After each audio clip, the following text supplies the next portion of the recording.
Bonjour à tous et bienvenue, vous regardez 6 minutes chrono, le rendez-vous quotidien de la rédaction de Lyon Capitale. Et aujourd'hui nous accueillons Thomas Dossieux, bonjour. Bonjour. Alors vous êtes sénateur Les Écologistes du Rhône. On vous a invité pour évoquer le malaise, la colère du monde agricole, puisqu'il est souvent pointé comment dire, un facteur environnemental dans leur mécontentement. Je ne dis pas que c'est des normes que vous, les écologistes, vous avez pris, puisque vous êtes aux manettes à Lyon, mais pas au niveau européen ou national. Mais il se pose cette question de est-ce que l'agriculture finalement intensive ou en tout cas qui permettrait de nourrir la population est compatible avec l'environnement, puis c'est un des points qui est souvent pointé par les agriculteurs. Pour vous, en quoi est-ce que c'est un faux débat ? Effectivement, pour nous, le malaise agricole, en tout cas la crise, la colère agricole actuelle, n'est pas liée 100% aux normes qui sont imposées parfois de façon peut-être mal accompagnée aux agriculteurs. On voit bien que la question du revenu agricole, la question de la politique agricole commune, la question du libre-échange est plus au cœur du malaise, c'est-à-dire comment un agriculteur peut vivre de sa production. Il est là l'enjeu. L'enjeu climatique est très important aussi. Il faut savoir que l'année dernière, les aléas climatiques ont coûté 1 milliard d'euros à la filière agricole. Donc on voit bien que ça a aussi un enjeu. Et donc il faut adapter notre modèle agricole, y compris l'adapter pour mieux anticiper les aléas climatiques. Mais là, aujourd'hui, la question du revenu, c'est-à-dire de la distribution entre le producteur de l'alimentation et le consommateur, c'est les marges que fait la grande distribution ou le modèle agro-industriel. C'est ça, pour nous, le colère ce qui alimente la colère du monde agricole. Et donc, c'est là-dessus qu'il va falloir très vite travailler. Là, c'est des combats sur lesquels vous dites souvent on peut se rejoindre. Pour vous, quelles seraient les pistes de sortie de cette crise si... Prenons votre pari, c'est simplement qu'une question de revenus.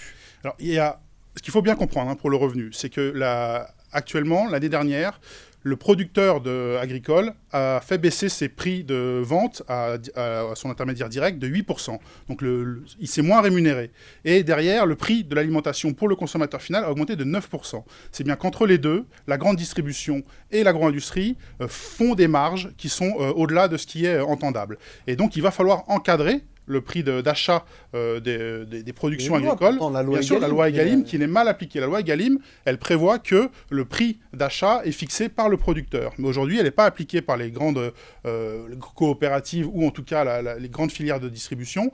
Et donc, on a un enjeu de faire respecter cette loi et même de mieux encadrer ces marges-là. C'est ce qui fait qu'un agriculteur pourra vivre de sa production parce que c'est ce qu'il demande. Il ne demande pas plus que ça, il demande de pouvoir vivre de sa production et effectivement, il demande aussi de passer moins de temps dans son bureau à faire de la paperasse. Mais ça viendra en second temps. Il faut d'abord qu'il puisse se rémunérer sur ce qu'il produit. Cette question quand même des normes environnementales, vous dites c'est pas le combat prioritaire, mais ils en parlent quand même, les agriculteurs sur le terrain. Est-ce que vous pouvez entendre ce qu'ils disent ? Est-ce que vous pensez qu'ils ont raison de le dire ? Oui, ils ont raison. Moi, je pense qu'on a un plan qui s'appelle Ecophyto en France, qui a été pris il y a quelques années pour faire baisser le volume d'intrants chimiques dans nos terres et dans l'eau qu'on consomme. Et donc, ce plan Ecophyto a été mal accompagné, puisque non seulement le volume d'intrants n'a pas réellement baissé, mais en plus, vous l'avez dit, ça fait peser des contraintes qui sont très lourdes, puisqu'elles ne sont pas accompagnées. Et donc, aujourd'hui, on doit encourager les acteurs, au lieu de leur taper dessus, je pense à l'ANSES, qui a été la cible du ministère de l'Agriculture il n'y a pas si longtemps que ça, qui est la grande agence d'État qui travaille sur la santé environnementale et qui propose un certain nombre d'alternatives, etc., aux produits éco-phyto. Et donc, il faut qu'on arrive à mieux accompagner les changements de pratiques. Ça passe par un changement de la politique agricole commune. Ça tombe bien, il y a des élections européennes au mois de juin qui permettront aujourd'hui de confronter des modèles entre le modèle du libre-échange, du toujours plus, prôné par la droite et Renaissance, et le modèle qu'on propose, c'est-à-dire une PAC mieux adaptée aux plus petits pour accompagner le changement de modèle. Vous avez longtemps dit l'agriculture biologique, ce sera la solution de l'agriculture, vous les écologistes. Or, on voit bien, depuis la crise inflationniste, que le secteur bio, c'est plutôt celui qui souffre, celui qui se casse la gueule. C'est quand même une pierre dans votre jardin, ça. On voit bien que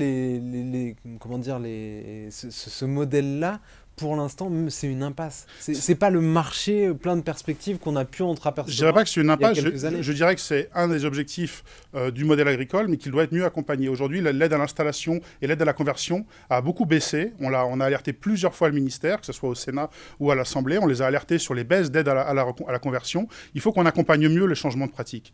C'est là où est la clé. C'est-à-dire qu'on ne peut pas dire aux gens il faut produire bio sans les accompagner. C'est ce qui se produit actuellement. La PAC qui aide pas forcément suffisamment ce changement de pratique, doit être réorienté là-dessus.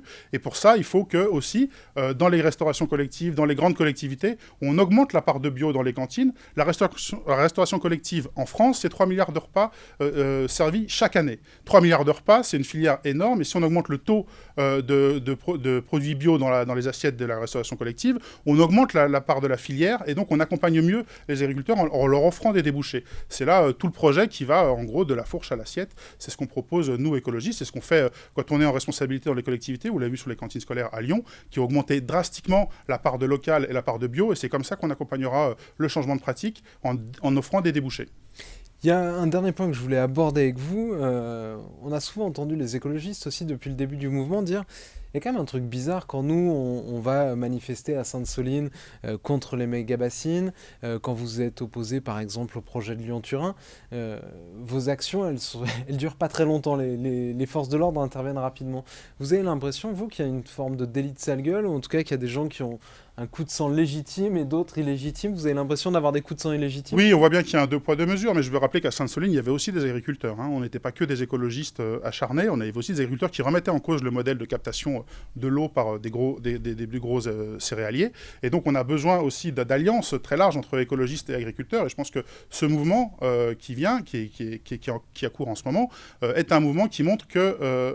oui, il y a un deux poids, deux mesures du côté du gouvernement. Sa répression est politique. Et là, c'est une démonstration flagrante des errements du ministre de l'Intérieur qui est toujours très fort avec les faibles et faible avec les puissants. Mais vous pourriez aller sur un débarrage? Oui, je pourrais. Il y a plusieurs de nos élus, des élus régionaux qui y sont allés la semaine dernière. Je pourrais bien sûr aller sur un barrage à la rencontre des agriculteurs. J'ai pas de problème avec ça. Moi, je pense qu'en plus, bloquer une autoroute, c'est toujours un moment pour se questionner sur nos mobilités. Donc, c'est intéressant. Merci beaucoup, Thomas Dessus, d'avoir répondu à notre invitation, à nos questions. Moi, je vous retrouve très bientôt pour une nouvelle édition de 6 minutes chrono. Au revoir.